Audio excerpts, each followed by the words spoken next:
어제 우리는 크리스마스 이브 예배를 가졌었습니다. 또 마침 수요일이었어요. 수요일이라 크리스마스 이브죠. 또한 예배를 가졌었습니다. 예배가 끝나고 우리 학생들이 서로 모여서 서로 좋은 교제의 시간을 교회에 가면은 교제의 시간, 그리고 보통은 그냥 놀았어요. 노는 시간을 했습니다. 근데 저는 예배 준비하고 하느라고 잘 보지 못했는데 그 노는 모습을 보니까 제가 어릴 때 교회 다닐 때 생각이 나고요. 중고등부 특히. 혹시 여러분 우리 학생들은 잘 모르겠지만 또 80년대생들은 잘 모를 수 있어요.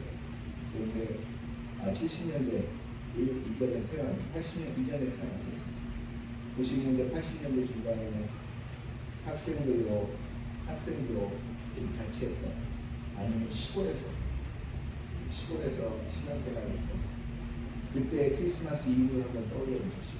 무엇이 가장 먼저 생각나십니까? 솔직히 크리스마스 이브 축하 예배를 잘 기억나지 않아요. 그렇죠?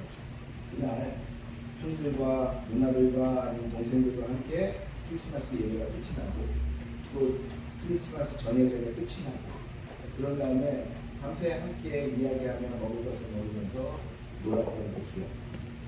그게 크리스마스의 기억이었습니다. 당연히 크리스마스는 교회에서 지내는 거라고 생각했습니다. 또 한 가지 생각나는 것은 무엇이냐면 그렇게 밤새 있다가 새벽 한 2시 정도 되면 교회를 나가죠. 커다란 자루를 등에 메고 나가요. 그런 다음에 각 성도들의 집마다 방문하며 그 새벽송이라는 이름으로 그 찬양을 하게 됩니다. 크리스마스 캐롤을 그 집 앞에 가서 그때 가장 많이 했던 그 크리스마스 캐롤 그 찬양이 바로 이 기쁘다 구주 오셨는 것, 기쁘다 구주 오셨는을 가장 많이 했던 것 같습니다. 그렇게 되면 이제 주무시다가 집사님들이나 주무시다가 성도님들이 깨셔가지고 준비했던 과자나 아니면 준비했던 먹을거리나 아니면 황금들을 거기에다가 자리에다가 넣어주시고 한두 시간 그렇게 새벽송을 모든 성도들의 집에 돌고 나면 다시 교회 와서 뭐하죠? 움직였으니 배고프잖아. 또 먹어야죠. 그렇죠? 또 먹고 새벽에 피곤한 가운데 또 이야기하고 놀고 그러면서 아침 9시에 드려지는 11시에 드려지는 그 예배 때까지 기다리다가 크리스마스 예배를 끝으로 왔습니다. 크리스마스 하면 생각나는 것은 그 교회에 가서 함께 교제하고 놀고 또한 그것을 통해서 예수님 오시는 축하하고 새벽송 돌면서 내가 제일 먼저 예수님의 그 오시는 탄생을 축하하며 기쁘게 알렸던 그 기억들이 우리에게 있습니다. 그런데 지금 이 풍경들이 다 거의 다 사라진 것 같습니다. 좀 더 현대식으로 우리가 나아가야지 않을까라는 그러한 우리의 습성들, 이 아름다운 모든 전통들과 풍경들을 우리는 버려버리지는 않았을까 라는 생각을 해보게 되었어요. 여러분, 어느 순간서부터 우리의 모든 이 아름다운 풍경들이 사라졌습니다. 혹시 여러분 기억하시나요? 장순국 변호사라는 사람이 윤석열 대통령 탄핵 심리 때 결론으로 하면서 이런 얘기를 했어요. 세상의 풍경 중에 제일 아름다운 풍경, 모든 것들이 제자리로 돌아가는 풍경. 이 이야기를 하면서 모든 것들이 다시 제자리로 돌아가야 합니다. 라고 이야기합니다. 여러분, 이것은 그 사람의 결론의 한 문장을 합니다. 이것은 원래 시인과 춘장이라는 그 기호의 노래, 풍경이라는 노래의 가사의 일부입니다. 세상 풍경 중에 제일 아름다운 풍경은 뭐라고요? 모든 것들이 원래 있었던 제자리로 돌아가는 게 그게 가장 아름다운 풍경입니다. 원래 크리스마스는 원래 크리스마스의 풍경을 찾아야 돼요. 원래 예수님께 돌아가야 됐던 건 예수님께 돌아가야 돼요. 원래 우리가 있었던 자리로 우리가 원래 돌아가는 것, 그것이 어쩌면 가장 아름다운 풍경일 수 있을 것입니다. 또한 하나님은 지금도 그것을 원하실 것입니다. 그런데 왜 이런 풍경이 사라지게 됐습니까? 오늘 본문에 보니까 하늘에는 영광이고 땅에는 그 사람들에게, 그의 사람들에게 평화다라고 얘기합니다. 여러분, 왜 주님 오신 것이 하늘에는 영광이고 이 땅에는 평화이다? 그냥 예수님이 평화의 왕으로 오셨기 때문에, 또한 예수님이 오셔서 하나님께 영광을 드리기 때문에, 그러한 이유 때문에 하늘에는 영광이고 땅에는 평화일까요? 영광이라는 것을 우리가 다시 한번 생각해 보지 말아요. 영광이 무엇일까요? 여러 번 제가 설교에서도 말씀드렸어요. 우리가 하나님께 영광을 올려드립니다. 하나님, 내가 당신에게 영광을 올려드립니다 라고 이야기하지만 무엇으로 우리가 하나님께 영광을 올려드리겠어요? 여러분이 가진 돈이 얼마나 많은지 모르겠어요. 여러분의 권력이, 여러분의 지식이 얼마나 많고 또한 강한 권력인지 모르겠지만 감히 하나님 앞에서 그것으로 영광을 올려드릴 수 있을까요? 우리는 가끔 이런 얘기합니다. 자녀가 잘 되는 것, 그것을 보는 것만 해도 그 부모는 굉장히 기쁘다. 우리가 잘 되는 것, 그것을 하나님은 영광으로 만드십니다. 과연 그럴까요? 하나님은 말씀하셨어요. 나는 이기적인 사람이다.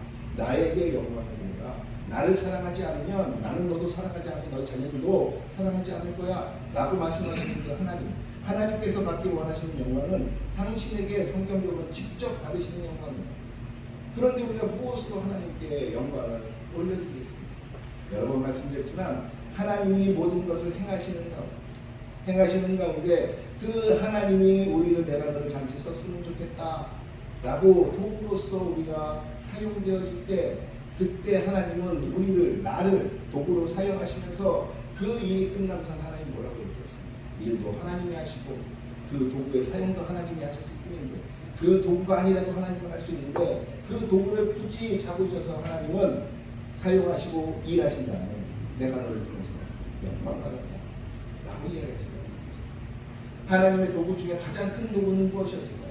하나님의 도구 중에 가장 완전한, 하나님이 원하셨던, 그리고 하나님의 가장 좋은 도구는 무엇이었을까요? 그것은 다른 것이 아닌 바로 예수님이십니다. 그 예수님이 이 땅에 오셔서 그 예수님이 하나님의 그 계획을 이루게 하기 위해서, 하나님의 구원의 계획을 이루게 하기 위해서 이 땅에 오신 그 예수님, 도구로서 보냄을 받은 그 예수님, 정확하게 이야기하면 이 땅에 인간의 육신을 입고 이 땅에 오신 그 하나님, 그 하나님이 이 땅에 오심으로 말미암아 그 하나님께서 그 아들 하나님에게 네가 저 땅에 가서 나 대신, 나는 사람들 대신 죽어줄 수 있겠니? 라고 이야기한 그 내가 너를 도구로 사용하고 싶다라고 했을 때 거기에 아멘하고 순종하고 이 땅에 오신 그 하나님이 되시는, 육신을 입으신 하나님이 되시는 그 예수님, 그 예수님이 이 땅에 오셨기에 하늘에는 하나님께서 내가 무한한 영광을 받았다라고 이야기합니다. 그러면 왜 이 하나님께 영광을 돌려주는 건 알겠는데 왜 땅에는 평화일까요? 바로 이 도구를 통해서 다시 단절된 원래의 자리로 돌아가게 만들 수 있는 그 길을 여신 하나님은 다시 우리에게 하나님께 돌아가는 그러한 풍경을 만드셨다는 거죠.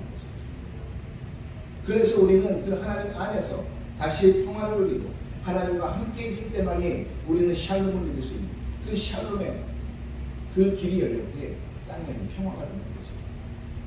예수님이 오신 건 이 땅에 하나님께는 가장 큰 영광이었고, 그리고 예수님이 오신 건 이 땅에 그래서 가장 큰 평화가 있다는 걸 있는 것이죠. 왜?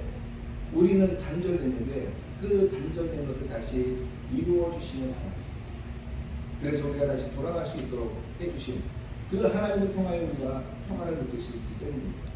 왜 이 평화가 깨졌습니까? 우리 때문이. 우리가 원하는, 우리가 주장하는, 내가 하고픈, 내가 하나님보다도 원했던 것을 하고픈 그 욕망, 그것 때문에 우리는 하나님과 단절됐어요. 그 단절되었을 때 하나님께서 하신 사역은 무엇이냐? 다시 다리를 만드는 것이었어요. 다리를 만들어 다시 돌아오게 해서 다시 돌아오고 했다 하더라도 이 관계가 끊어지면 우리는 절대로 평화롭지 않다는 거죠. 그래서 교회는 이 평화를 지키기 위해서 최선을 다해야 하는 것이에요. 그래서 교회는 이 샬롬을 이룩하기 위해서 나를 내려놓는 것이에요. 그래서 이 교회들은 하나님을 통해서만 이 샬롬을 이룩하기에 오직 하나님의 뜻을 쫓습니다 라고 이야기하는 것이에요. 그 하나님께서 그 샬롬을 이룩하기 위해서 원래 일하셨던 것, 그런데 그것이 안 됐어요. 왜? 우리 죄 때문에. 어떤 죄? 하나님, 제가 하고 싶은 거 하고 싶어요. 하나님, 제 욕망대로 하고 싶어요. 이 단절된 것에 다시 다리를 놓은 사건이 바로 오늘 크리스마스. 하나님께서는 인간이 범죄하자마자 창세기 3장에 인간이 범죄하자마자 그 3장에서 바로 하나님은 그 하나님의 일하심을 다시 시작합니다. 어떠한 새로운 일을 계획하시고 그 일하심을 끊임없이 하시며 그 나중에 몇천 년 동안 그 일을 계속 행하세요. 어떤 일? 우리를 다시 구원해야겠다. 우리를 다시 구속해야겠다. 내가 다시 나를 놓아야겠다. 그래서 나에게 다시 돌아오게 해야겠다. 무너진 우리의 관계를 다시 회복시켜야겠다. 라는 그 하나님의 일이 다시 시작된 것이에요. 언제부터? 창조 때부터.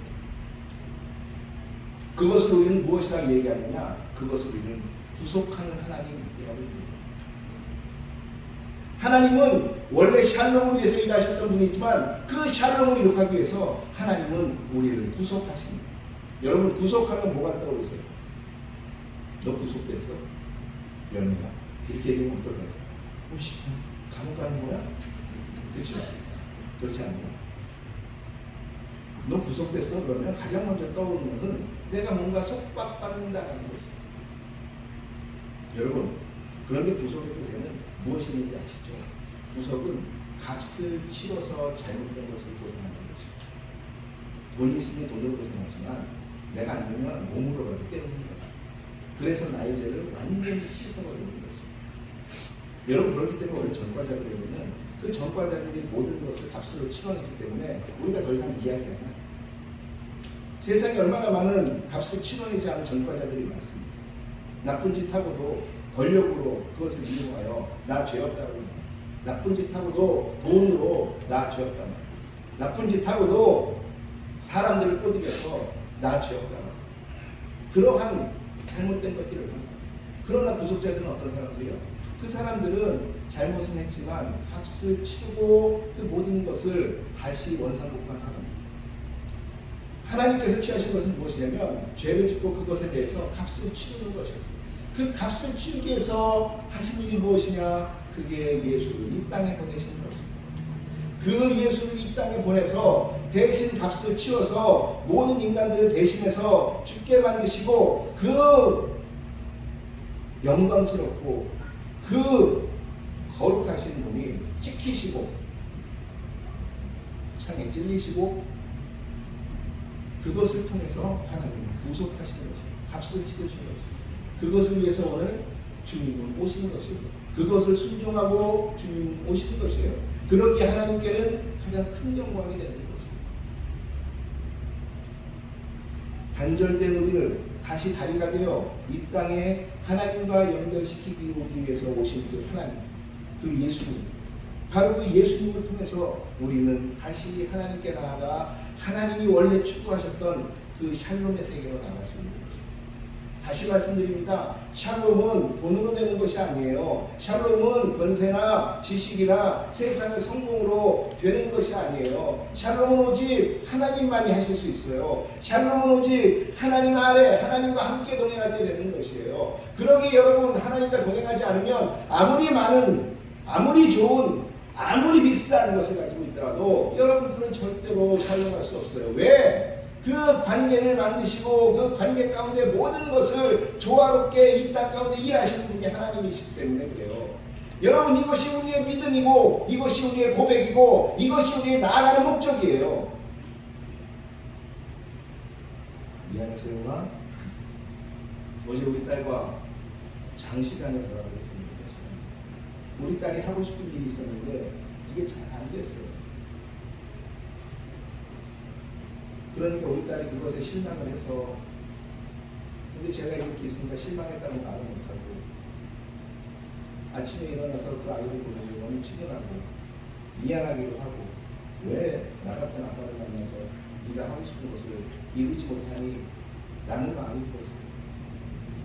그래서 이 친구가 어떻게 하나님의 마음으로 치유할 수 있을까, 위로할 수 있을까라는 생각을 가지고 말하기 시작했습니다. 세연아, 네가 하고 싶은 거 그거 못한 거 어쩌면 하나님이 나으신 걸 수도 있어. 왜냐하면 하나님 생각에 그게 맞지 않기 때문에 우리 생각에는 너무 좋은 것이고 우리 생각에 그게 너무나 해야 되는 것이고 나에게 그게 너무 중요한 것인데 하나님은 그게 중요하지 않다라고 이야기할 수 있어요. 그렇기 때문에 마지막까지 하나님께서 기다리시다 너를 너무 사랑한 나머지 하나님은 그 길을 막으신 걸 수도 있어. 그래서 네가 기도해봐야 돼. 그렇게 얘기를 했더니 우리 세영이가 우리 막내가 하는 거니까 그렇다면 좀 기도하고 싶지 않아요. 저는 그래도 그곳에 가고 싶은 것을 계속 그것을 해고 싶어요. 얼마나 그게 하고 싶으면, 얼마나 그것을 가고 싶으면, 아니면 얼마나 그것을 이루고 싶으면 그런 말을 할까? 나는 치근한 마음이 들면 한편으로 내가 잘못했구나. 그래도 제가 목사인데 그 목사에 따라서 입에서 나오는 이야기는 아빠 그래도 기도하지 않고 제 뜻대로 한번 해보고 싶어요.